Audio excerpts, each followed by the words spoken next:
Do, do, do, do, do. Bum, bum, bum, bum, da, da.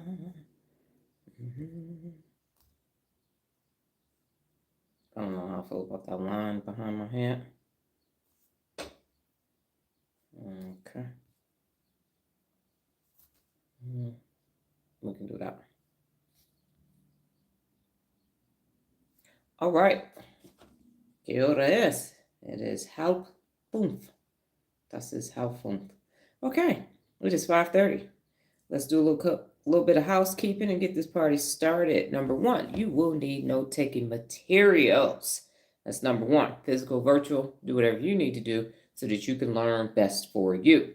Secondarily, you will need a second device to follow along on the website. Go to the turnarounddoctor.com, click on the 74 Principles of Real Leadership, scroll down to the powerful section, and we are finishing up powerful today, and it is number 5, failure is not an option. Go ahead on your own and inhale and exhale 3 times just to get the brain and body, mind ready and prepared to learn about failure not being an option.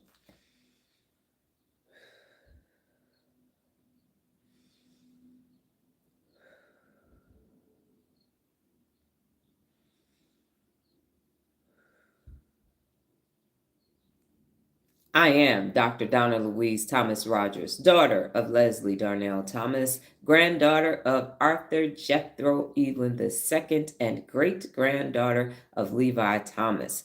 Welcome to your morning mental workout. Today's topic, as I mentioned, is failure is not an option. How did we get here? Neurogenesis. That's the creation of new neurons in your amazing brain.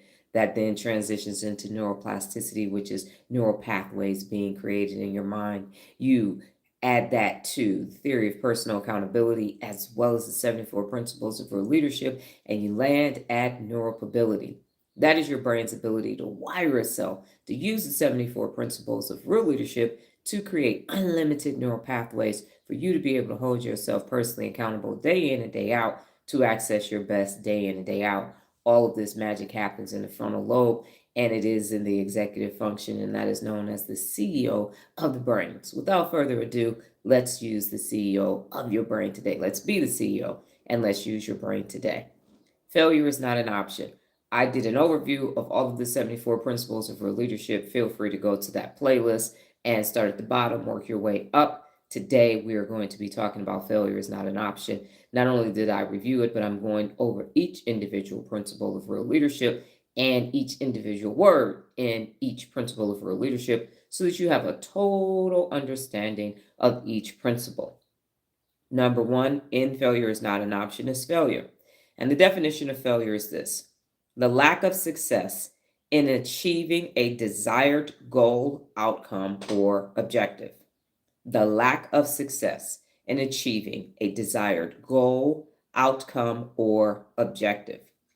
It can refer to specific events where things did not go as planned, or to a broader inability to meet expectations over time.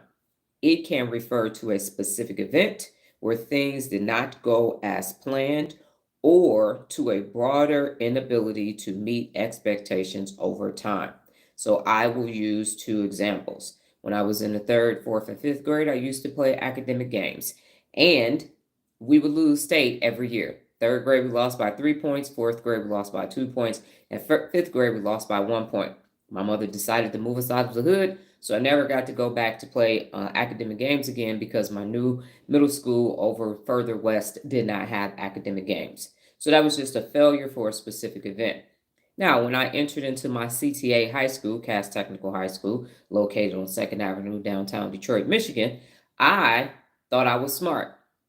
And you think you're smart till you go to school with 4,000 other people that are smart. And then you find out how smart you is or how smart you ain't. And it took me all of freshman year and sophomore year getting on punishment and then having nothing but to learn how to do was my homework before I got above a 3.0. I could not do it. I was failing miserably. I'd never had a GPA that low in my life. In fact, I got an F in honors geometry during not the end of the semester, but mid-semester grades. I had an F in honors geometry. So shit was going left. It was bad. I had a 2.0. And if you get lower than a 2.0 at CAS, they kick you out and send you back to your neighborhood high school. You are not a cultural fit for that CTA. So I was on the verge of getting kicked out of that amazing CTA. So I had to get my shit together and I had to stop failing. Good morning. I had to stop failing. So that's a short-term specific event or an inability to meet expectations over time. It took me 18 months, 3 whole semesters to get it together at Cass Tech. Number 2 is. And the definition of is connects the subject of a sentence to a description, identity, or condition. It connects the subject of a sentence to a description, identity, or condition. And in this instance is failure. It's connecting it to not an option. Number 3 is not. And not means expresses negation or refusal. Expresses negation or refusal, meaning nope, it's not going to happen.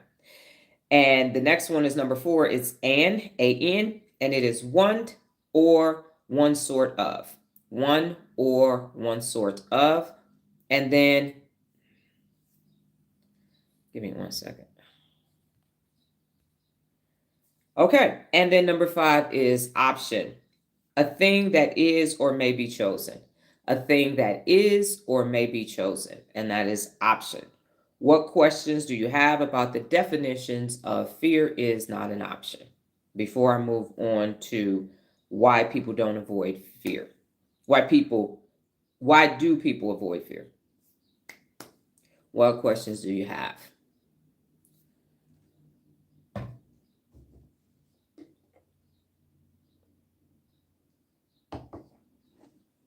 Oh no. I left my lip balm over there. Okay, this is going to be an interesting live with no lip balm. Okay, there don't appear to be any questions. Good morning, Regina. I will go into why do people avoid failure? No questions as of yet. Okay, why do people avoid failure? Number 1 answer. Ding, ding, ding, ding, ding, ding, ding. Oh, before I say that, what do you believe is the reason why? The definition of failure? Okay, the definition of failure is the lack of success in achieving a desired goal, outcome, or objective. The lack of success in achieving a desired goal, outcome, or objective.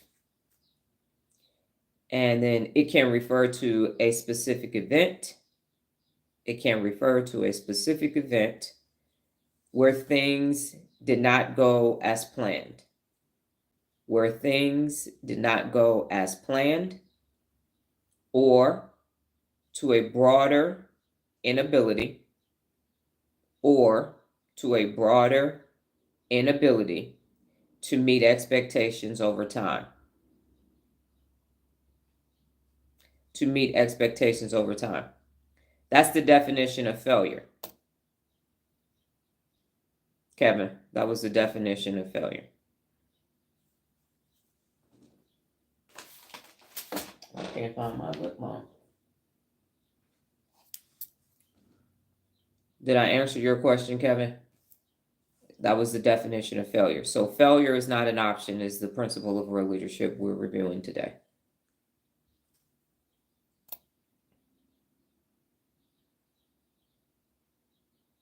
We all good?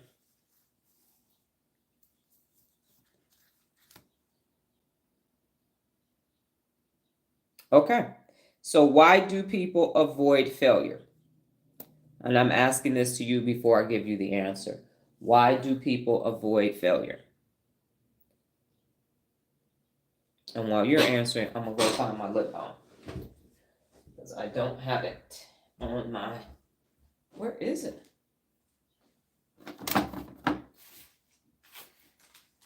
That's peculiar. I'll be back. I got to grab one.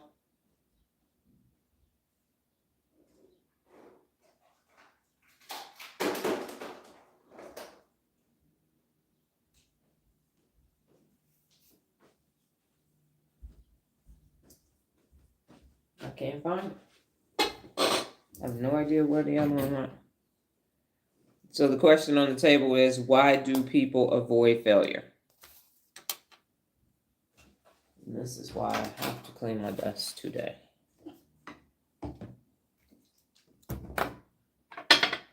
Here it is, under my doggone thing to clean the glass.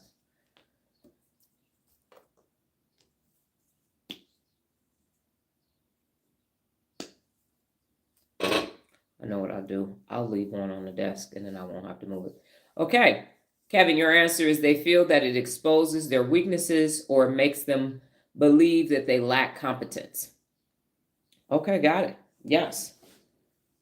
Regina, scared, panicked, brain is frozen, don't want to be judged by self or others. Well, we're done. Y'all got the answers. I can go I can go back to sleep today. Don't need me to say anything else. Y'all, bravo. Kudos to you. And Noah said because they don't want to look bad or inexperienced, so they only do what they know. That's it. I'm done. I don't have anything else to say. Actually, I do, but yeah, great answers. Okay, number one is fear of consequences. So why do people avoid failure? Thank you for your answers. And then Lorenzo, hey Lorenzo, because failing is an acknowledgement that you can't. There you have it. All good answers. So here are the answers that Dr. Donna has for you in addition to your answers. Why do people avoid failure? Number one, fear of consequences. Failure can lead to tangible losses, financially, professionally, or personally. Failure can lead to tangible losses, financially, professionally, or personally. So you're like, I don't want to lose my money, my stuff, my house, and my significant other. I'm good. I'm not going to do anything that's going to jeopardize any of that. Number two, social pressures. Here we go again, just like with quitting, social pressures. Society often stigmatizes failure, equating it with incompetence or weakness. You fail because you weak, because you a punk, because you a sucker. So society often stigmatizes failure, equating it with incompetence or weaknesses. Additionally, fear of judgment or ridicule can push people to play it safe to protect their reputation. Fear of judgment or ridicule can push people to play it safe to protect their reputation. Yes, they care. That ego will stop you from doing a whole lot. Number three, the psychological impact. Failure can dent self-esteem and trigger negative feelings like shame and anxiety. Number three, the psychological impact. Failure can dent self-esteem and trigger negative feelings like shame and anxiety. Also, research shows people seek to avoid feelings of inadequacy. Research shows that people seek to avoid feelings of inadequacy. So this psychological impact is coming from the unaccountables. The psychological impact is coming from the unaccountables and negativity bias. They are there when you fail to say, see, I told you, dumbass. I told you you wasn't shit. I told you that was a dumbass plan. I told you you over here trying to do something bigger than you are. We don't do that in this family, and we don't do this in this organization, and you messing up the share prices and all this other thing is coming from negative people. It's coming from unaccountable people. Because over here, we call it frog kissing. You're going to have to make some mistakes before you get to success. We understand that that's part of the equation. And as long as you are operating with a strategy, you're just going to go back and look at the strategy. But unaccountable people make you feel like shit. Everybody made Steve Jobs feel like shit. Him and Woz, until it worked. He said a computer in every home. And everybody said, listen, stop dropping acid, fool. How that's going to happen? Computers is big as shit. They're as expensive as shit and they big as shit. How they going to be in every home? Where they at now? Most of y'all on the iPhone right now. You're on an iPhone and you got a computer in your house. Because he said computer. The Apple One, the Apple II made it so whatever computer you have in your house, that was Steve Jobs. Big Blue. IBM was the ones with the computers, the government. People was like, that how? How? We don't even need a computer. Why would we need a computer? That's stupid. I got this Smith Corona typewriter. Why would I need a computer? And now here we are 40 years later. Yeah, I'm going to need a new computer. I'm going to have to update that. And I got to get a new phone. People thought he was bonkers and he failed miserably. So much so that the former PepsiCo CEO fired Steve Jobs from his own damn company. We'll see you later. So long, sucker. See you later. Bye-bye, baby. And now we have Pixar and the animation of all these different movies because George Lucas got divorced and needed to sell some assets and be able to pay his ex-wife some money. And now you take your kids and your grandkids to see all these animated movies, Toy Story and everything else, because people said Steve Jobs was crazy. So yeah, all that psychological impact. Everybody talk about how great it was, but nobody don't talk about how everybody said that motherfucker is crazy as a bed of Bessie Buzz. Yep, I'm telling you, he stink. He walking around barefoot and he always dropping acid. No bueno. Pisces just floating off, doing crazy stuff. So the psychological impact of people making you feel like you ain't gonna be able to do it. Told you that was a stupid idea. Now, number 4 is perfectionism. Some people set unrealistic high standards, viewing failure as unacceptable. Perfectionism. Some people set unrealistically high standards, viewing failure as unacceptable. And I know set and maintain high standards is one of the 74 principles of real leadership. So allow me to make the distinction. If your ass ain't got no skills, no technical competence, no talents, and all you got is a big ass ego, and you start setting BHAGs, yeah, you're going to fail. You are incompetent. Now you're looking for, I see it all the time. Used to see it because I don't really interact with people here anymore. And they're going to start a business and they're going to hire everybody to make their idea come to reality. That's why you need to read the E-Myth, because that's a stupid ass plan. Dumb as hell. No, I got this idea and then I don't know how to do none of this, but I'm just hire everybody to make them do it. It's your idea. You don't want to need to figure out how to make that shit work first. And then you can bring other people on. So you have this big, giant, lofty goal that you're going to do.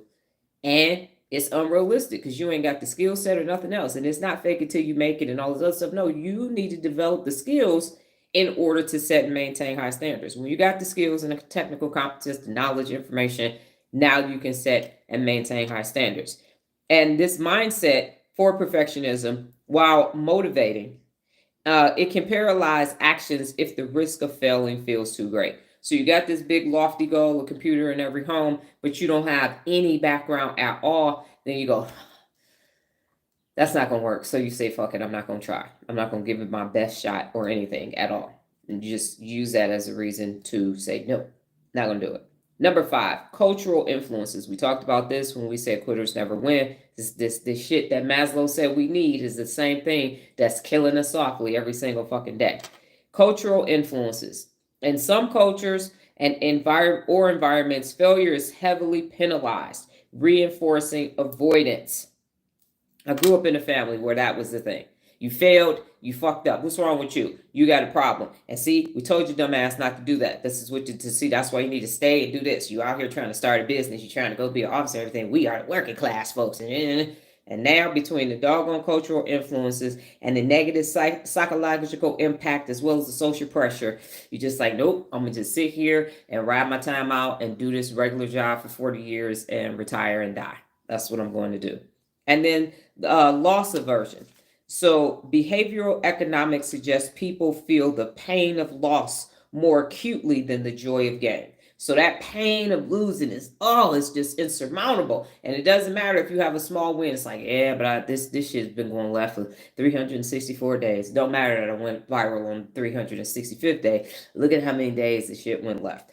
And so avoiding failure is a way to minimize perceived losses, even if it limits potential awards. I'm going to stay over here in this comfort zone where I know exactly what's happening, and I'm not going to go out there and risk that. I'm going to stay my ass at Frito-Lay and deal with all this nonsense and just take the Percocet or whatever the shit they was trying to prescribe me, and I'm going to just keep doing this job and make sure that, chips are on the truck. People going to always eat salty snacks, so let me just stay in this job because, it's just going to be too much if I leave. So avoiding failure can stifle growth as it discourages risk-taking, which take risk is one of the 74 principles of real leadership, and experimentation, which are key to innovation and learning. So avoiding failure can stifle growth as it discourages risk-taking and experimentation, which are key to innovation and learning. And I will review them again. So why do people avoid failure?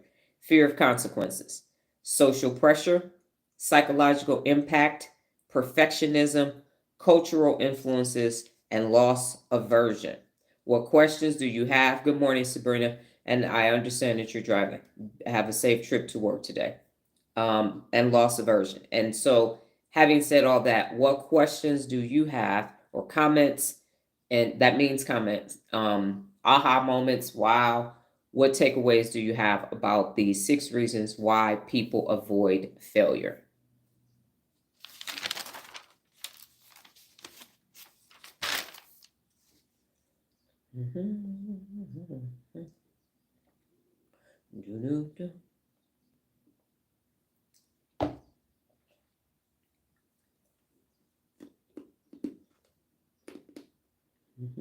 Let me see something while y'all doing that. I'll turn this light out. Doesn't make a difference. Yeah. I'm just trying to mitigate my hot flashes. How do you feed out negative thoughts and catch on to people's potential judgment? I'm trying to understand your note taking is off today. Well, you can go back and look at the replay, Kevin. I often seek mentorship in the wrong people. So you looking for love in all the wrong places. Actually looking for mentorship. Okay. So Lorenzo, here's the thing. When you are in Loserville, you are going to seek the guidance and wise counsels of the biggest losers in Loserville. Because that's who the losers are, the unaccountable people are co-signing for. And my family was Uncle Jerry. He was a lawyer, millionaire. And so you asked him all his information because somehow he knew about everything because he knew about law and he had money. So part of it is you have it. And Al-Anon, we say you spotted, you got it. So you're around people as a reflection of who you are currently. So in order to get around better people, you have to get out of the environment that you're in. You can't heal in the place that made you sick. So if everybody has the flu in the room and you get over the flu, but you go back in the room, you're going to get the flu again. So you have to stop going in environments where the flu is. So you are in environments where people are negative. Because of negativity bias, everybody is born with negativity bias, and you have to wire new neural pathways in order for you to think positively. And that can't happen in an environment where everybody is negative. So it's going to be negative because of the environment that you're in. And so until you hold yourself personally accountable every day, you can't identify a positive person. You don't even know what a positive person looks like because the bias is going to skew it. So negativity bias, even when you are presented with the right information, the bias will say that's wrong. People come on the lives, come back, send me messages. I tell them start a PA challenge. They can't do it. Nope, that's not what I need. I only need this one thing. I'm like, no, you need a whole mindset shift, and then you will understand what I'm saying. If you are not holding yourself personally accountable, nothing I say is going to make sense. Or it's going to make sense until you go back to Loserville, and then they're going to say, she knows what you're talking about. I've had people that in the past that have told them other people about me, and they said, well, what's her doctorate in? What's she? They start questioning it immediately because it doesn't go along with conformity bias and confirmation bias. As a result, you can't pick a mentor. You don't even need a mentor. You need to fix you first, and then you will attract the right mentor that you actually need. But right now, you need to focus on getting your ish together because you're negative and you still got the stuff you're working to and through. That's what you're going to attract. Chickens of a feather flock together. Okay, Kevin, 6 or 5. Kevin is 6. So I will tell you what they are. You should have fear of consequences is number 1. Number 2 is social pressures. Number 3 is psychological impact. Number 4 is perfectionism. Number 5 is cultural influences. And number 6 is loss aversion. So tell me which one of those that you don't have, and then I can give you the definition explanation from there. Okay, Regina, no comments, but I appreciate the deep dive into why people avoid failure. Understanding this will help empower one to keep moving forward. Yes, ma'am. And Lorenzo, you have it. Kevin, let me know if you have it before I move on. Yes. There really is no fast way to healing, is there? Nope, there are no shortcuts. You got to take the stairs, and it's a lot of them. No shortcuts here. Now, the experts will tell you that there are plenty of shortcuts. All you got to do is get a balloon, blow all of the bad feelings into it with your air, and then release it into the atmosphere, and all those feelings will go away. So just release it. Go. And then go outside and let all the air go out. And all your feelings and trauma and everything will go and be one with the universe. Yeah. And somebody probably has actually done that dumb shit before. I just made that up, but it's probably true. I guarantee you some woosah ass didn't say that was a good idea. Nope. Feelings come out. They come up to leave. They come up to come out. And that's the only way you can grow through any of the processes. All right. Next is what to do when you fail, because I am recommending, I am suggesting, I'm saying fail often, fail fast, and keep failing forward. Okay, what do you do when you fail? So I'm asking the group, when you fail, what do you do? What have you done?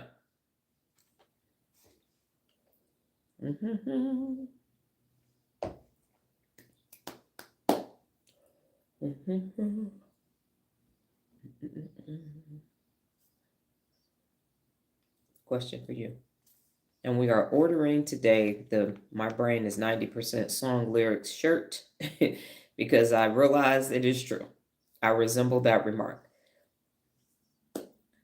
Regina said, Lorenzo, it is worth the time, effort, and journey to do the work in order to heal. You then win deep in your life. I agree. Kevin, I retraced my steps to see where things went wrong, and then I consult the expert. And Sabrina, you please be sitting at a light or a parking lot. Analyze and start over.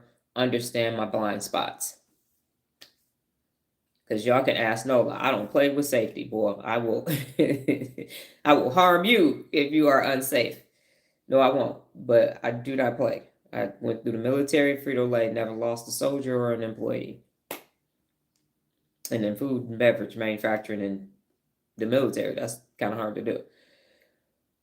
Okay. Reflect sometimes on the point, I can't move forward. Also, thank you, Regina. Stoplight and work for a safety agency. Yes, ma'am. So yes, you know the deal. Got it. Especially with rush hour traffic. And in Vegas, it's turning into all damn day at this point, which is weird for us. Okay, and then Nola, what do you do when you fail?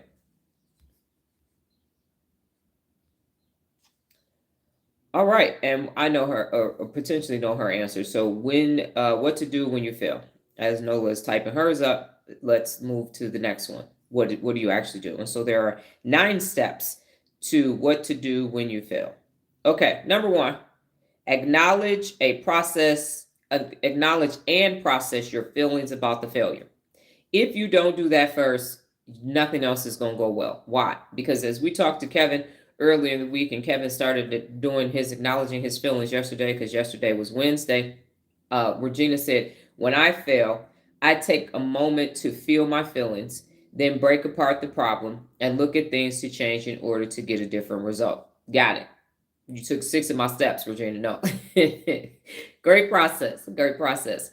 So the first thing you do is, as Regina said, and as I was saying, acknowledge and process your feelings about the failure. And I've given several of you the feeling PDF. What am I feeling? Why am I feeling it? And what am I getting ready to do about it? If you do not acknowledge those feelings, cortisol is going to come to the frontal lobe, cloud everything. You're going to have brain fog. Your amygdala is going to get hijacked. And then all of the negative biases are going to show up, and you are going to feel defeated and deflated and end up in a fetal position in a corner, sucking on a binky, acting like a baby, no matter how big, old, or grown you are. So you first have to acknowledge the feelings. What am I feeling? What part of this? What am I going to do? Why am I feeling this? Because I failed. And then what am I going to do about it? So get those feelings out. Feelings are just notifications on your feelings dashboard that come to tell you, this is how I feel about this current situation. And that's it. But Lorenzo, to Regina's point, is if you push that down and you keep it down and then you pack some more stuff on top of it and some more stuff on top of it and some more stuff and some more stuff, now you're creating bigger problems in the future. So you look at why you understand how you feel about the failure, and then you say, okay, cool. If you have to feel your feelings, it takes as long as it takes So do not rush it. Do not say, I'm going to give myself 17 seconds to feel these feelings about this hunormic failure. That shit's not going to work. You will know that you have felt all the feelings because then you will be back balanced. You will be neutral and you will have peace. And then you will have full, complete access to your frontal lobe, the executive function of your brain. And now you can start to do something something different, which is number 2. Noah said, I used to get mad and frustrated. Now I reflect and go back to the drawing board. That is correct. Number 2 is analyze the failure. So analyze the failure, and you can ask yourself the following questions. What happened? What went wrong? What is in my control? And what was not in my control? And what could I have done differently? So what happened? What went wrong? What is in my control? What was not in my control? And what could I have done differently? You're going to analyze the actual strategy, which is why you don't do anything without a strategy. And what I will say is when you have a strategy and you fail, and you just go after you say, damn, I failed. What happened? And then you go back to a strategy, it makes that failure so much easier to overcome because you're going back to the strategy. But if you had a dumbass plan and you didn't really think, yeah, I'm going to figure it out as I go, I'm going to make a parachute on the way out the plane, that's just not going to work. And now you're going to feel bad. And because you didn't have an actual strategy, you're going to be questioning all kind of stuff. You ain't going to know. You're not going to be able to say, well, it went wrong in step 3. I understand. That's what happened. I missed going I was trying to lose weight and I missed going to the gym 3 days. I didn't hit my weight goal because you're going, and it helps you to be objective, which is one of the 74 principles of real leadership. That's why you don't do anything without a strategy, to include brushing your teeth, flossing your teeth, going to the kitchen and make a doggone sandwich or whatever it is, a snack, anything. I have a strategy to take a nap. I have to tell myself, is this a power nap or is this a long nap? And am I going to go to a deep, deep sleep, or am I going to get a blanket and lay on top of my spread and go to sleep? Sleep mask in full effect because of the daytime and sun comes in my bedroom? Absolutely. So don't do anything without a strategy. And that way, when failure shows up, because it's going to show up, it's just part of life, you go back to the strategy and it helps you to analyze the actual failure. And guess what you do? You look at what you did and what took place, and you don't start beating yourself up saying, you simpleton, what the fuck is wrong with you? Because when you don't have a strategy and it goes left, now you start beating yourself up. Now you say, see, this is the problem. This is why I don't do stuff, because you a fuck up, isn't it? And it's just, it's a doom loop. It's a vicious cycle that you can't get out of. Okay, number 3, reframe the experience. Reframe the experience. And as we mentioned with quitters never win, it's reality distortion. I said it in college. I was broke as hell. Instead of saying, damn, I'm broke as hell. My money is tied up in investments right now. So reframe the experience. View the failure as a stepping stone instead of a stumbling block. View the failure as a stepping stone instead of a stumbling block. Now you know what doesn't work and why. That didn't work, and here's why. Because I'm going back to my strategy and I'm assessing what part of my strategy didn't work. And then finally, a setback is a setup for a comeback. A setback is a setup for a comeback. So reframe the experience. View the failure as a stepping stone. Now you know what doesn't work, and a setback is a setup for a comeback. Number 4, take responsibility for the failure and not blame others. Unaccountable people, first thing shit goes left, they blaming staff, family, Santa Claus, the tooth fairy, the dentist, the doctor, the people on TV, the people on anybody, pets, insects, everybody gonna be catching strays behind an unaccountable person failing. But the last thing they're gonna do is take full responsibility, because that's what it means to be unaccountable. Credit and blame. This shit went well, that was me. It went left, that was y'all. The last thing an unaccountable person is going to do is ever take full responsibility for the situation. They are going to play the blame game all day long. You got to blame, you got to blame, you got to blame. That's what they're going to do. Number 5, seek feedback to improve your strategy. Now, seek feedback to improve your strategy. Solicit feedback is one of the 74 principles of real leadership. Now, you're not going to go to your Stans and your Stuckmally and the Fexperts and the thought leaders. You're going to go to somebody, as we said with Quitters Never Win, somebody that already did what you're doing and was successful at it. You're going to go to them. Hey, look at my strategy. Where did I go wrong?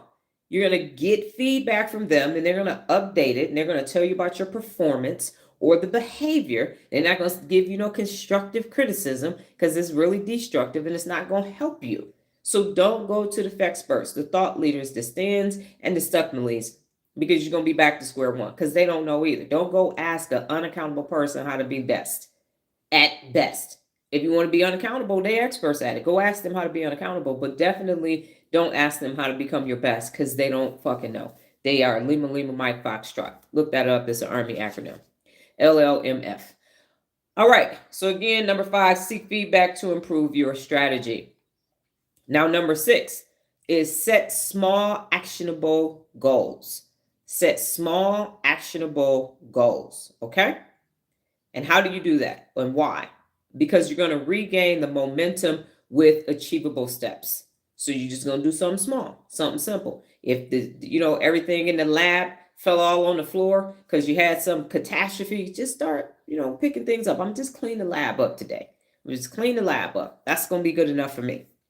And then start with revising one part of the strategy or learning a relevant skill. Start with revising one part of the strategy or learning a relevant skill. And then small wins rebuild your confidence. So again, set small, actionable goals. Regain momentum with achievable steps. Start with revising one part of the strategy or learning a relevant skill.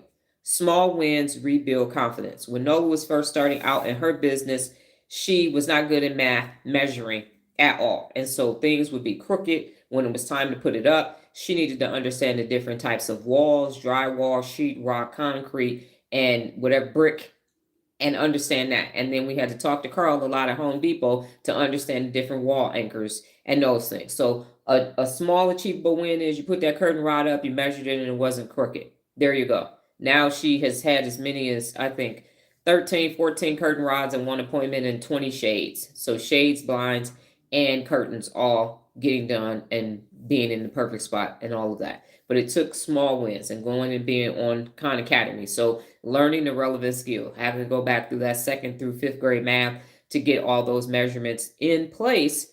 And then every time that curtain rod is good, let's move to the next curtain rod. Let's move to the next shade. Let's move to the next blind. That's an example of that. Number 6, practice self-compassion.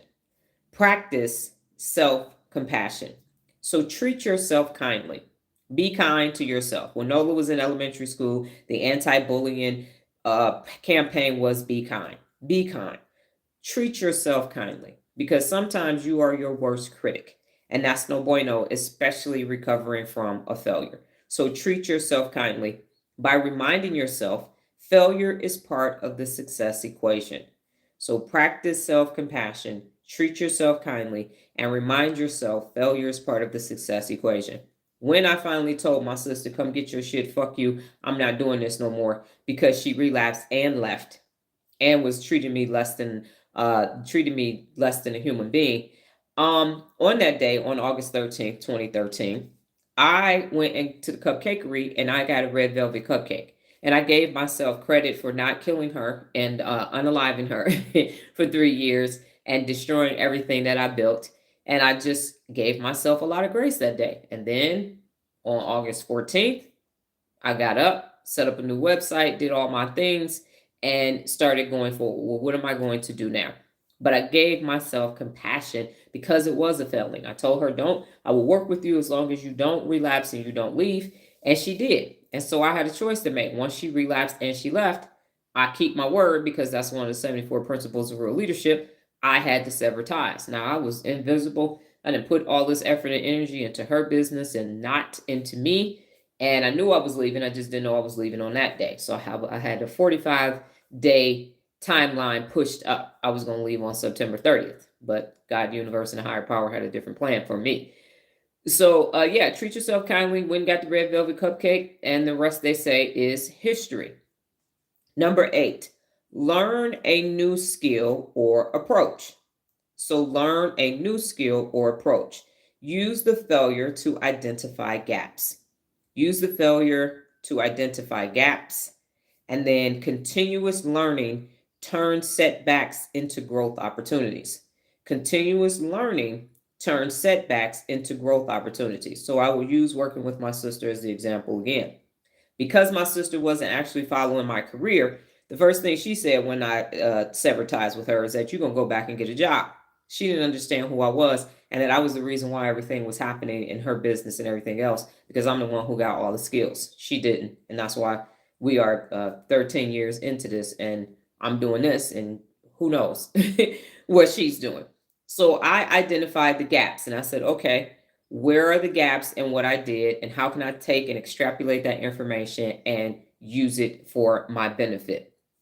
And then because of the continuous learnings, turn those setbacks into growth opportunities. Because she was a lazy boomba I had to learn how to code websites. I had to learn how to interact with staff in small businesses. I had to learn how to video edit and graphic design and all those things and understand about logos and branding and everything, because she didn't know how to do any of that. And that's what I spent those 3 years doing. And because of that, I'm the one who did web TV, learned how to my social media distribution of content development, and all of that, writing blogs, writing books, all of that, ghostwriting, all of that was the direct result of her being lazy and unaccountable with a big ass giant ego. So because of that, because of my continuous learning, those setbacks were growth opportunities for me for the 3 years that I was running her situation. And that's why I left with all the skills. Now, I left her in good hands with a capable staff, web TV show, almost 25,000 followers on Facebook. All she had to do was maintain what I did. And she was not able to do that. So that no longer exists, but that's on her. That's not on me. But because of my continuous learning, ABLing, always be learning, I left with 3 years worth of a lot of skills, experience, and information. And that's what allowed me as the foundation, a stronger foundation for me to continue. It's more like infrastructure to continue to build on what I already knew. And that's why she couldn't rinse and repeat it, because she put everything on me. I wasn't even writing blogs, and then she stopped writing them. I was like, okay, fuck it. I'll start writing the blogs too. And wrote 3 to 4 books and everything else. So I left with all the skills. So that's why as an entrepreneur, you don't delegate everything to everybody. You don't delegate your growth opportunities, because somebody else going to grow from the shit that you were supposed to grow from. All right. And then finally, number 9, move forward. Move forward after the failure.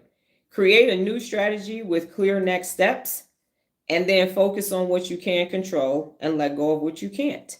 Move forward. Create a new strategy with clear next steps, and then focus on what you can control and let go of what you can't. Let go and let God. Let go and let the universe. Let go and let higher power. Let it go. Because I think I better let it go. Let it go. Because you can't control it. So let it go. Let that shit fall apart, is what I used to say too. Okay. Or I have a t-shirt that says that. So when you know and understand your why, you will ensure that failure is not an option. When you have a why, you will ensure that failure is not an option. And as I mentioned before, and Nola said it too, so Google was a dating app, Slack was something else, and now they have totally different missions. But the concept of taking something and enhancing the world and having a positive impact is still there. When I started, I was a professional problem solver when I started with Answers Are Us, and 13 years later, here we are today. But this book was written in 2008, published in 2009, and everything that's still in it, it has been improved upon, but it is still here. This is the mud seal. This is the foundation for personal accountability. So it's still there. It's ever evolving. And as we know, with working memory, you have to continue to learn and put new things in, because if you don't,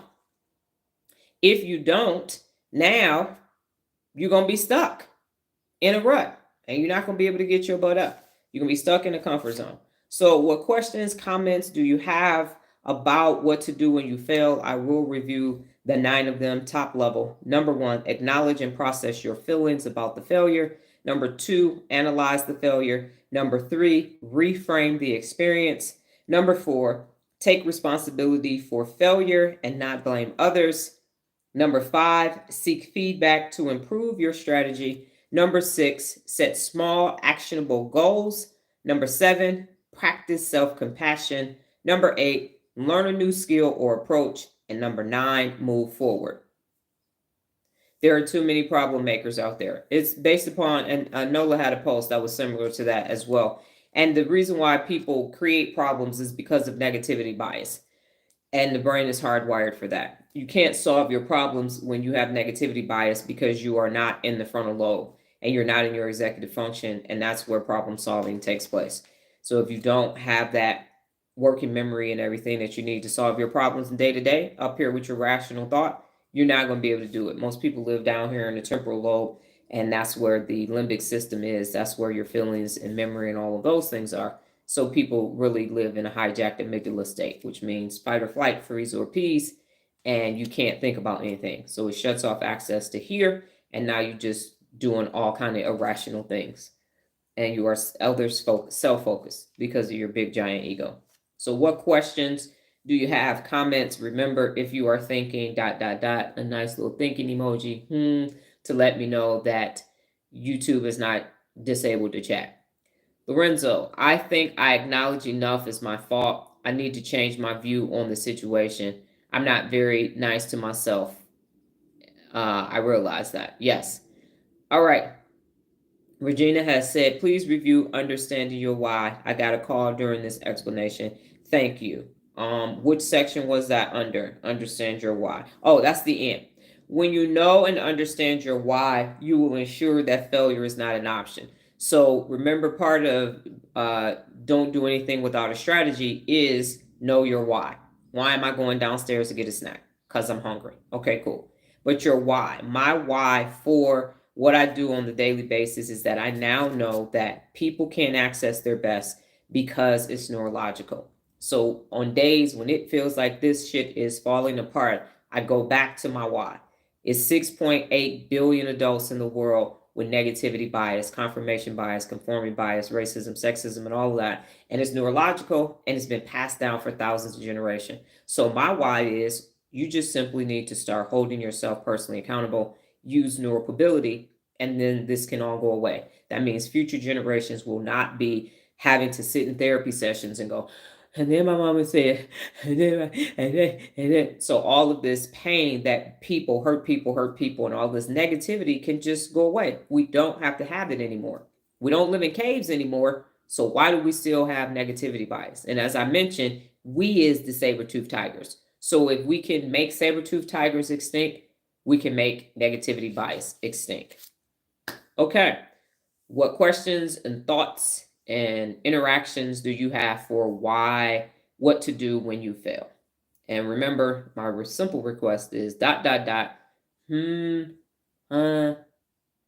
any type of communication so that I know that you are thinking and that you haven't fallen asleep. Which that hasn't happened in a minute. When I was on TikTok, people used to fall asleep. And then I get a message. Hey, Dr. Donna, I'm sorry I fell asleep on live. Your voice made me fall asleep. I apologize. So everybody's up. Yeah. Basic training, drill sergeant, just turning lights on. Hey, get up! Wake up, brother! Get up! Yes, drill sergeant.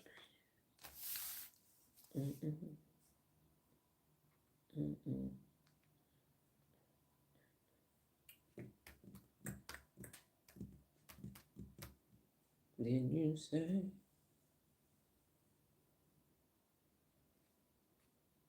Y'all didn't notice that I changed the color of the brains. It's pink, not red. I had some different backgrounds that I was experimenting with.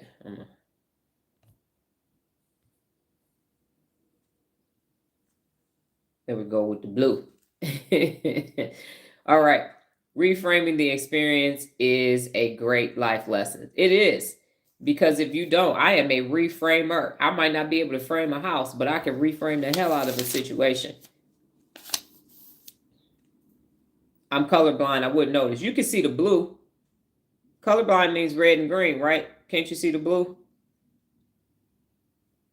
The blue is definitely obvious. The blue looks purple. Okay, well, it's still different from whatever other color, with whatever color the pink looked.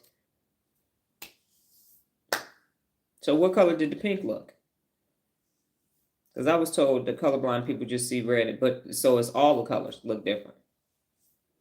Well, we can't ask you if you saw somebody commit a crime. What did the assailant look like? Well, he had on a blue. It might have been purple. It was a hoodie. The pink looks red. It did look red. Okay, well, can y'all see that this is blue now? Because I did do another one. I know I'm sidetracking the shit out of y'all because I had this too. But I don't like that white line. This look a little, that white line would drive me bonkers. And so I was experimenting with the black background. And so I did it with purple too. But that outline, I can see that. That's why I went back to a white background. I did have a green.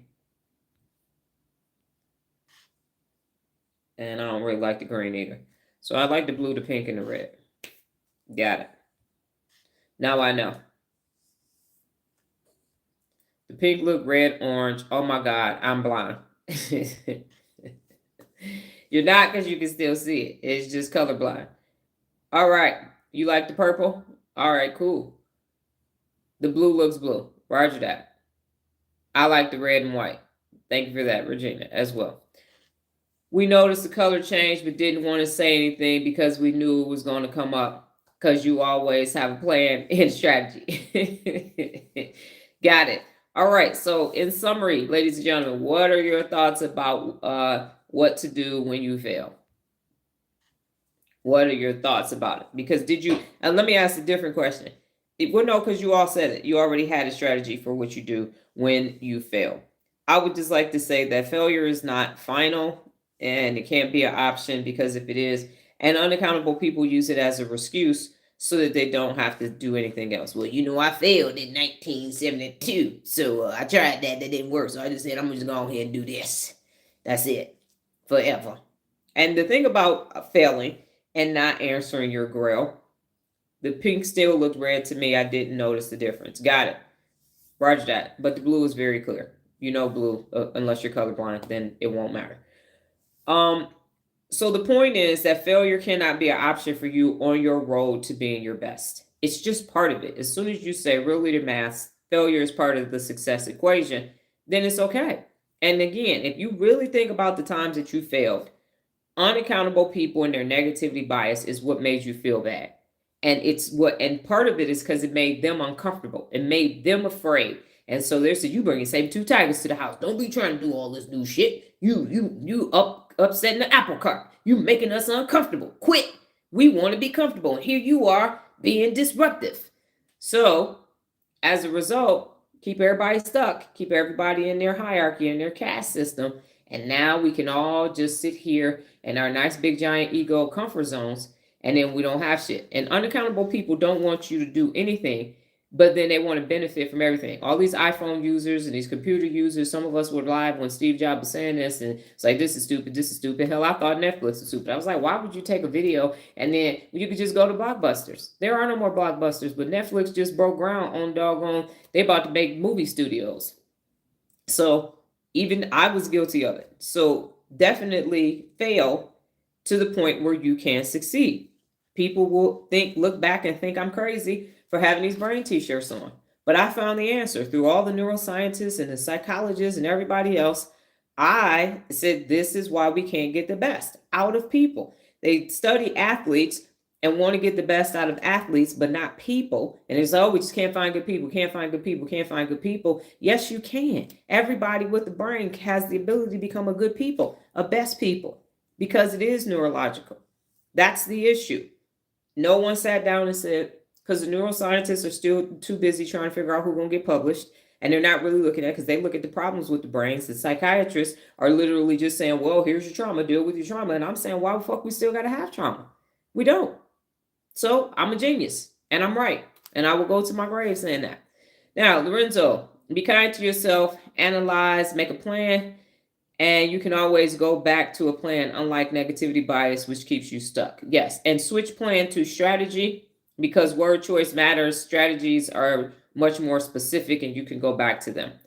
But yes, other than that, yes. And then Regina said, just like we haven't learned in school about creating neural pathways, I hadn't learned a healthy and empowering way to enjoy and appreciate the process as opposed to suffering through it. Yes, because negative people made you say, that's what you get for trying to do something. that you deserve that. That's exactly what you deserve. Instead of saying, no, look at the look. I messed this up completely. I'm on my way to the cupcakery and I'm going to give me a red velvet cupcake. Yes, I am. 100%. Thank you for that, Lorenzo and Regina. So final questions for today. What did you learn today overall? Because that was about that section. And then what did you learn about yourself today overall? So if you could just summarize that too, if you want to add to it. If you, Lorenzo and Virginia, you believe you've answered it, then I understand. But what did you learn today? And what did you learn about yourself today?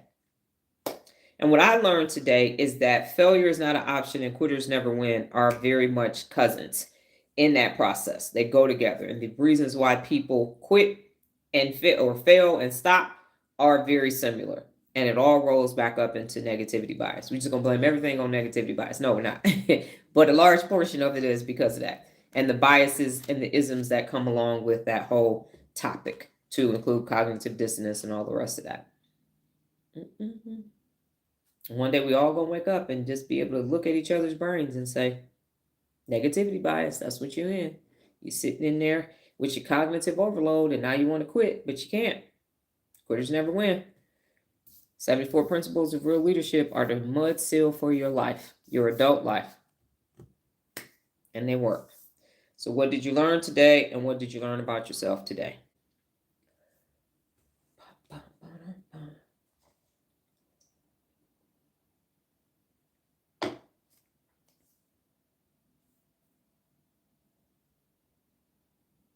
Yes, ma'am. And that's what I said, June Lorenzo, that question could be used for that answer. That answer could be used for those questions.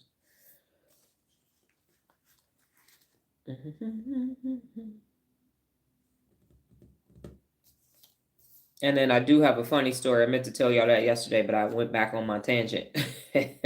But I'm worked through that, so we're on. That trigger is now done. Feel your feelings and move on.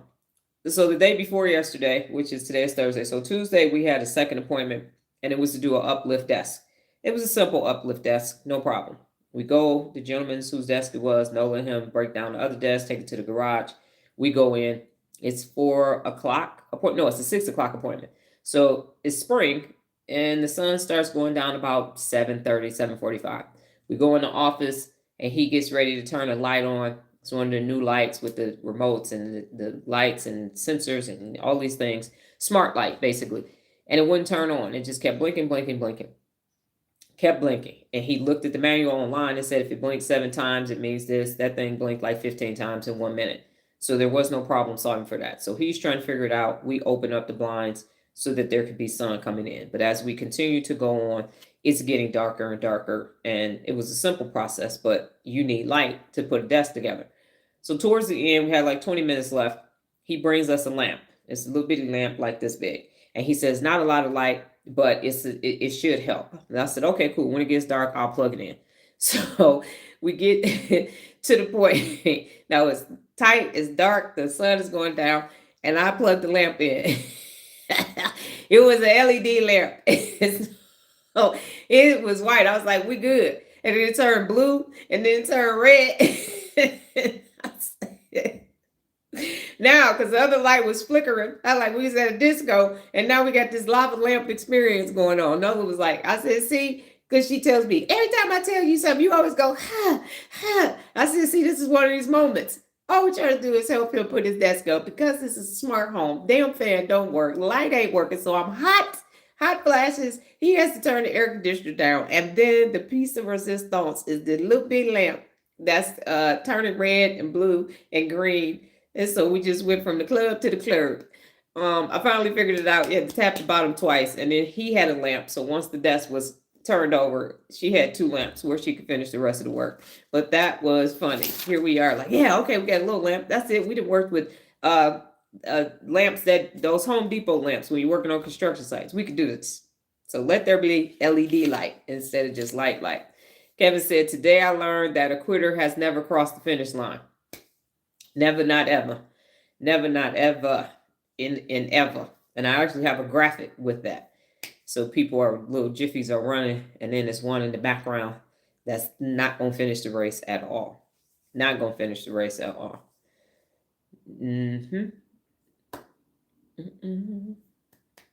So we are taking another day off today, a well-deserved day off. We have a new Whole Foods opening today. The other one, rest in peace, it's gone. It was too small. It's too many people here now. So they've taken over. They're taking over one Whole Foods at a time. Yes, I need that shirt.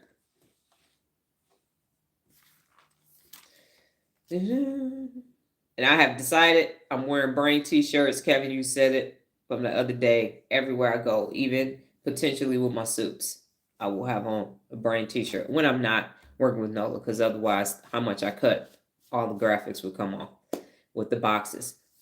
And Regina said, I learned that under powerful leadership section, everything that you have explained and broken into component parts has really helped me understand past experiences. Wish I had known some of this earlier in my life. Yes, ma'am. And I understand having that feeling. And I will tell you, as I tell you in private, that when the student is ready, the lesson will appear and you are completely ready, because it could have distracted you had you had it earlier on. Would you have been able to comprehend all of it without having done this other work that you've been doing for the last 20 years? But sometimes I feel that way. Like if I hadn't worked at Frito-Lay for 10 years, I could have got here sooner. But then what information would I have had? Think about how many times I don't go alive without referencing something from Frito-Lay. Because I felt here's how I felt, Regina. Because I had to go into the Army, I had to pay for college. So I chose an ROTC scholarship. So those 5.5 years that I was in the Army, everybody else that I graduated with was in the workforce already. So when I got to the workforce, I was the equivalent to a freshman, a senior that graduated from college. We were at the same level, even though I was 5.5 and sometimes 6 years older than them. We all got hired at Frito-Lay at the same time. So there were people younger than me that had already been there. So I felt like I was behind. But then they couldn't make the decisions that I was making because they didn't have their frontal lobe yet. I did, and I had 5.5 years of the Army behind me. So I wasn't behind. And now, especially by the time I got 40, I realized that almost 10 years at Frito-Lay and that 5 years in the Army gave me 15 years of otherworldly experiences. I moved 3 times at Frito-Lay, 4 times in the Army, lived in one country, had Korean soldiers. So all of that experience, I have both of my degrees, one from the time I was in the Army, the other one, the third degree, while I was at Frito-Lay. So it gave me all this otherworldly experience that if I had just started with personal accountability, who knows what it would be. I can't say that it would be as complete, and as I don't know that you would have the level of understanding of powerful, because by 2008 I had been at Frito-Lay 7 years and had been in the Army 5 years. So that 12 years of leadership may not have even been able to be there because I wouldn't have gone and made those choices. So look at it from that perspective. What did you do in those 20 years in order for you to be open to this now? Yes, ma'am. And then Lorenzo, I need a vacation from Loserville, away from plant burn. I need to sit my tail in these doggone classes and take my meds and develop a strategy. Yes, you do. And when the student is ready, the lesson is here. And then Kevin, you said, myself, I've been doing well based off of the 9 steps you have presented on what you do when failing. Yes. And then my amazing offspring, what is your response? And then we can get on out of here. So I will say, and then I told this to Nola yesterday. She looked at me. It's always amazing. A lot of stuff going on in my head. I think of the movie Being John Malkovich, if you've ever saw that before. What the hell is going on up here? Y'all would run for the hills. Like, step in, look, peek, and go, hell no, I got it. Because if you think a lot is going on out here, up here, it's a lot going on. And what I explained to Nola is that, and y'all probably gonna laugh, it's okay. What I feel like I've been doing is I've been trying to fit in to life, because of my mother, my upbringing, everywhere I went. No, this is how you do it. This is how you do it. So I have been attempting to do the things that people said. Go in the military. I did. Then I became an officer. Well, if you're going to be an officer, you're African American, go quartermaster, go AG, go ordnance, go combat service support. Don't go combat support. And I didn't. So, but I was an MP. And so then it was like, well, you're an MP, but this is how MP women behave. Okay. And I didn't. But up here, I have been doing my best. You go to Frito-Lay, you stay in manufacturing, you don't go to sales ops. Sales ops is a problem. Okay, well, I'm going to where the problem is. So in my entire life, up here, I feel like I have been doing my best to kind of do what everybody else is doing, but I haven't been doing it. But up here, I feel like it. And so this morning I addressed it. And what is actually happening is this. I'm not doing what I've been told to do. It's not happening. What's happening is I now can recognize in my head the negativity bias that's happening. So as I'm not doing what I'm supposed to do, the voice of negativity bias is still in my head. And so what I just started doing this morning is just saying that's negativity bias. That's negativity bias. So it hasn't stopped me from anything, but it hasn't stopped either. My objective is to prune that negativity bias. It's now just stuck in my head, not doing it out here, but I can still hear it. Definitely can hear it. I love his voice, literally the frequency to hypnotize. Whose voice is the frequency to hypnotize? And Nola, I don't see your answer, sweetie.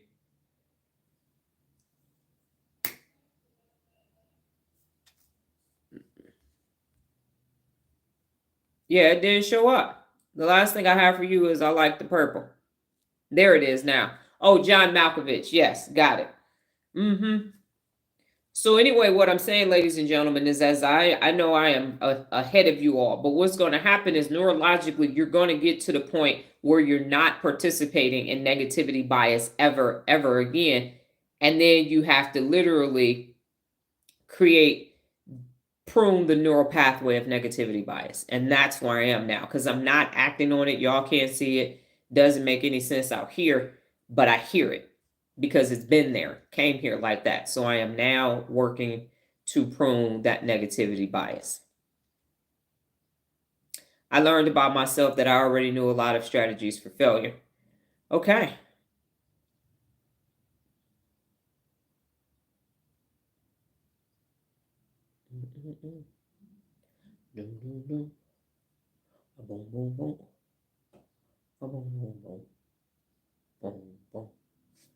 And then one more, and we are going to be complete the mente. And I learned reflection is important after failure. Yes. And so you said that, Regina said that. When you fail, sit down and just assess and then give yourself approval. That's what we used to say in the release technique, is that you need to really give yourself compassion for having tried and done. So is the tune to the song My Anxiety while negativity bias is playing in your brain?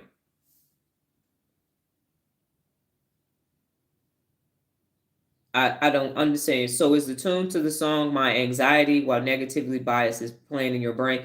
So what's happening, I think I understand your question. If I answer it incorrectly, just let me know. So I'll give you an example. So this morning, everybody knows that everybody knows that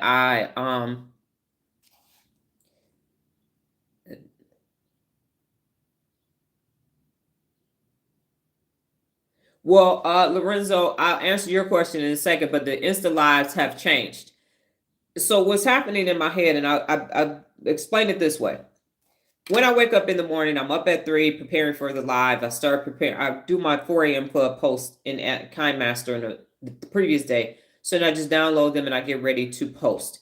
So when I'm getting ready to post, based upon the post, I'm already saying what somebody is going to say about the post. I'm already looking at it and assessing it. If I use previous information, I'm saying this is what this person is going to do. So that's negativity bias. When it's time for me to put my wig on, first thing I hear is my mother, your hair messed up. Your hair messed up. And so now I'm putting my wig on, brushing my wig and all of that. And then it's time for me to film. And now I hear my CAS Cube colonel telling me about my presentation. I hear Toastmaster people saying, you said too many filler words. You said so 15 times. All of that is happening, but I'm still doing the work. And now what I am saying starting today is that's negativity bias. That's negativity bias, because some of it was helpful, but most of it was their programming that they just said it to me because they said it. And that's what you do. You are a negative person, so you say negative things that go against all of the biases. And before I was just hearing it and letting it happen. And now I'm saying, when you learn how to hold yourself personally accountable on the daily basis, you don't say things like that. You give performance-focused feedback. You're using the 74 principles of real leadership. So my point is, I have been charged with the mission, how to prune that negativity bias neural pathway. How do you prune it? How do you actually get rid of it? Because you can say, well, get rid of it. I'm saying it. I'm saying the opposite of negativity bias is think positive. And I do think positive. But that neural pathway has been in my brain for 52 years. So how do you actually prune it? So when you all get ready to actually prune it, how does it happen? And currently, because I'm always doing research, it's a working theory, to actually say it out loud. That's negativity bias. So the brain can start saying, oh, that's negativity bias, because we have to identify it in our own lives. Everybody's got their own different negative things happening up here or out here. And if you can't identify it, if you can't spot it, even though you got it, you can't do anything about it. So now I know it's not true, because I'm not doing that. I'm not going to listen to them. I'm not going to be enlisted. I'm not going to go get a job in private industry, but go to the big three. I ended up at Frito-Lay. So I'm saying I'm not taking the action that negativity bias says take, but I still hear it and it's still here. So I am ensuring, how do you actually eradicate it from the brain? How do you get rid of, exterminate, or basically eliminate negativity bias forever? That's what I'm working on. And currently it's saying it out loud. That's negativity bias. That's negativity bias. And let me know if I answered your question, Regina. All right. And Lorenzo, the Instagram lives are no longer available in that format. I'm switching Instagram live and TikTok lives over, launching in June 1st. It is actually paid now, and it is behind the scenes of me doing my day-to-day life. I've never given people access to behind. You can scroll back of 15,600 posts on Instagram. If my Facebook account is still available to the people, I can't access it. But if you can, you will not find day-to-day pictures of me telling you what I'm doing day in and day out. Have not done it because I'm from the hood, because I was in the military, top secret security clearance and all that, secret security clearance. None of that is available. And now it's going to be available. And the reason why I've made that choice to do that and put a fee behind it is because you're getting access to my personal life and the things that I'm doing, but y'all don't know what day-to-day looks like. Everybody else's shit is all glamorous. It's either ghetto as hell or glammed all the way up. And I'm showing you what your daily looks like, day in and day out, day in and day out, because you need to know that personal accountability is daily. And it's not sexy, it's interesting. I think I do some interesting things behind the scenes. In fact, I know I do, but you can't see it. So if you can't see it, then you can't create something different in your own life. So I don't have no get ready with me, slamming the shit on the bed and all that and all of this. No, it's what it takes to hold yourself personally accountable on a daily basis. That's what it is. Any other questions? So that portion of the lives is no longer there. The only learning live is this one over here. And to participate in 30-day challenges. That's that. Okay, any other questions before we get out of here?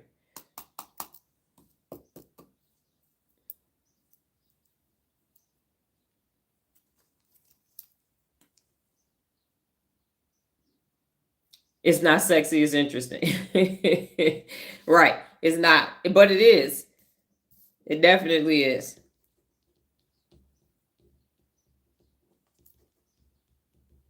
Like, for example, and then I'll go. The brain bit. What about the brain bit, Regina? We do have the brain bit playlist on YouTube. We got to put it together, but there are brain bits on there. Am I still doing the brain bit? So the brain bit, you mean on the lives or as a playlist? While you're saying it. So the brain bit is actually a graphic and a video is on the highlights on YouTube, and then they're on there. We just need to make the playlist for the YouTube's playlist. You gotta make it a playlist and put a description in it. And if you're asking inside of the live, I'm not doing brain related stuff to say it's teaching. It's literally me doing things like getting ready. You see it pop up on YouTube. Yes, so I am still doing the brain bit. That's happening, and that's still going to be a playlist. It was, what do I need to do with my TikTok subscription and my Instagram subscription? And at first I was trying to do personal accountability, but that group over there, they just want to watch stuff. And so they just want to watch stuff. I'm like, okay, then you can see me do what I do, but we will put a paywall behind it. I'm not just about to just be letting you have access to my life without there being a barrier to entry. So that's why it's fee-based. If you want to see it, by all means, you can see it, because it was just, I didn't like how I dreaded Mondays, and I dreaded having to do the TikTok and the Instagram lives because of the trolls and everything else. That group does not want to learn, and it's okay. No problem. You want to watch, they just like looking and scrolling. Cool. I'm going to let you look and scroll and see something that you wouldn't ordinarily see. So for example, when I get up in the morning, I do my nasal rinse. And Regina, you probably know about a nasal rinse, but most people don't know about a nasal rinse because it's good for allergies, especially if you live in dry climates. So I show my neti pot, the process to make a nasal rinse and all of that. I take Haritaki, Dr. Bombay's Haritaki. It's this fruit that you pour in water, and then the fruit turns the water into Haritaki juice. You can eat the fruit too. Shit is bitter as hell. I don't do that, but I drink 8 ounces of that every single day.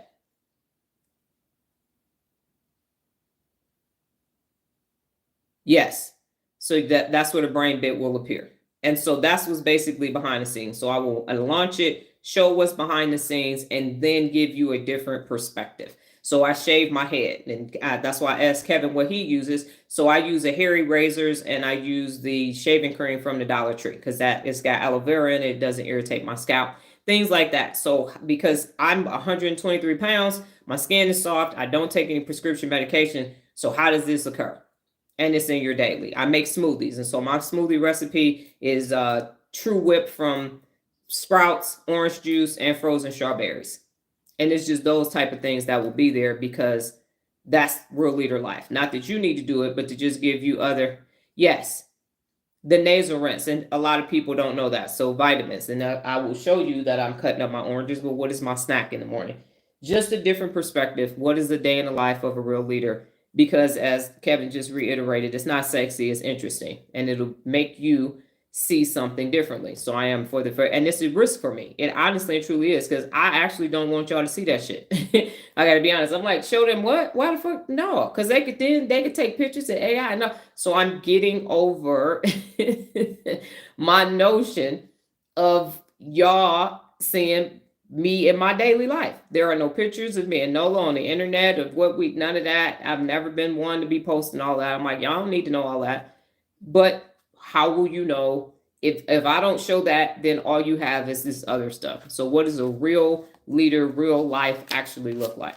That's the point. But yes, the brain bits will continue to come now that we have another day off too, because I have to make them, and they're a little bit more intricate than the rest. It takes me 3 apps to put it all together. Okay, thank you very much for your time. And again, as always, go off and do amazing things. I will be back tomorrow, God willing, higher power in the universe. Same time, same place.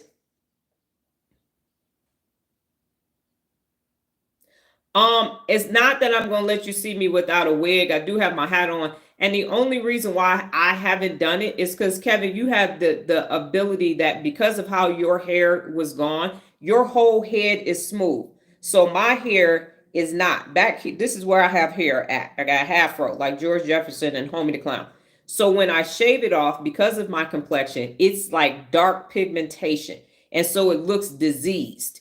If it were exactly like yours, there are plenty of women in Las Vegas that shave their heads. If it was even if it was like Key out of Key and Peele and it was light like Shamar Moore, then I would do it. But you can tell that because even Jada, she lying, she ain't got no damn alopecia, because it doesn't it's like hyperpigmentation. So it's darker than my freckles all around here. So that's the only reason why I haven't shown it, is because I don't like the way it looks. And if I didn't have a G6 deficiency, I would go get henna tattoo all over it, and then I wouldn't wear it. But for me, it's just unsightly because I have borderline OCD. That's the only reason why. That is literally the only reason why, because I don't like the way it looks. It's not even. So I'm like, if it was so when I started shaving it, even I stopped using clippers, started shaving it, but it's hyperpigmentation. And I talked to an esthetician, I put shea butter on it and everything. No, she doesn't have alopecia. That's not how your hair falls out when you have alopecia. Yeah. So that's the only reason why I haven't done it. It's not that I'm afraid or anything. I just don't like the way it looks. So yours is even. And I'm shaving it, but it's not that it's not smooth, it's discolored. So I think even if I was darker, you wouldn't be able to see it. Especially if I had your amazing complexion, then you definitely wouldn't be able to see it. Yeah, I'm calling her out. She don't have no damn alopecia. It's two different types. You have alopecia areata, which is what I have. That's why I still have eyebrows and eyelashes, and I have body hair. And then I forgot the name of the other one. A friend of mine from high school has it. And then all your hair falls out over your whole body. So she doesn't have arm hair, underarm hair, eyelashes, eyebrows, nothing. All gone. It's circular, not lines. So it's like little patches, kind of like ringworm or whatever. And I talked to an esthetician, and she even suggested getting that. You know how the men that are bald get that those tattoos on their heads so it looks like a bald fade. Yeah, Tory Lanez has alopecia. He grew his hair out, and you can see the patches. So it's missing patches of hair. Think of Fire Marshal Bill on In Living Color, but no hair. So where hair would actually come, because it's actually a disease. And so hers is just thinning. It's not gone. When you have actual alopecia, you will have smooth spots, hair, patches, So she actually does not have it at all. Not in the least bit. I've been dealing with this since I was 19. There's no dermatologist is going to diagnose her with that at all. So in summary, everything else is full on not full display. It's not sound like OnlyFans. That's not what it is. But it's literally me challenging myself to bring people into my life, which is I'm a very private person. I know it feels like I tell y'all a lot, but if you notice, y'all don't really see a lot. Even when I'm doing, I might sit by my bed or whatever, and it's not for me to floss and say, look at my house. Our shit in our house is old. House been here since 97. We got white refrigerator, white everything. But to how do you live your life? This thing that is Dr. Donna Thomas-Rodgers and Real Leadership. And what I really want to show you all, and she's making a big deal since she's had short hair 90% of her career. Yes.